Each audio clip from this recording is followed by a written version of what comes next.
So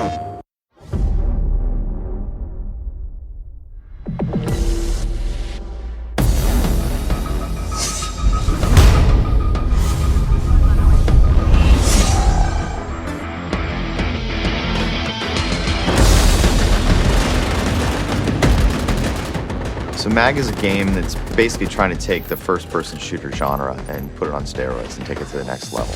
From the ground up, we built the game to be focused on large-scale infantry combat. Around 256 players has been our goal.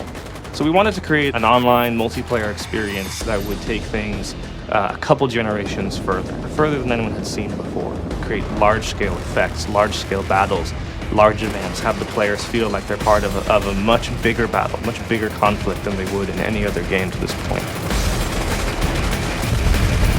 MAG is very player-driven story, so we want players to create their own story, but in order to do that, we've worked really hard to try to create a lot of character and a lot of interest to the world state.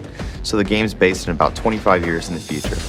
The Shadow War is what encases MAG. It is the background of the world in which the people of the world have basically gotten tired with their governments pouring so much money into war. Fuel is at a premium. It's hard to have a large standing military.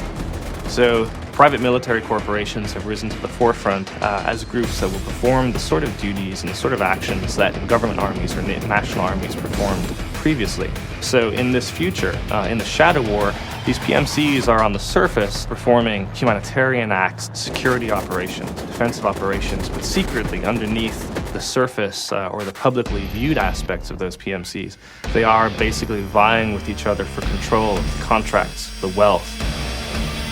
But as time goes on, the power of those individuals and the powers of those groups grows, and they take to more direct action to try to win contracts and gain superiority over their competitors. And by direct action, we're talking guns, grenades, and rockets. They're actually striking at each other, trying to weaken their opponents and strengthen their own position in the world.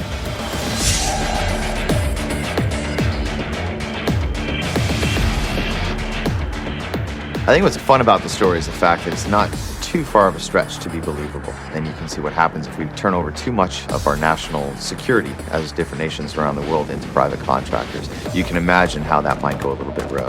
But it's also set in a very near world or a near future state. So all the weapons feel very believable. All the weapons and gear are something that you can turn on the news and see people using now.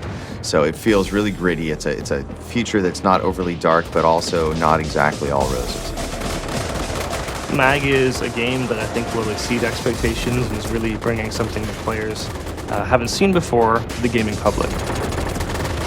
But what I'd like to see is that the backstory that we've made, the work that we've put into the PMCs, the work that we've put into the world of MAG allows us to create more games, different types of games and genres that leverages MAG as really a soil to create a variety of gameplay experiences.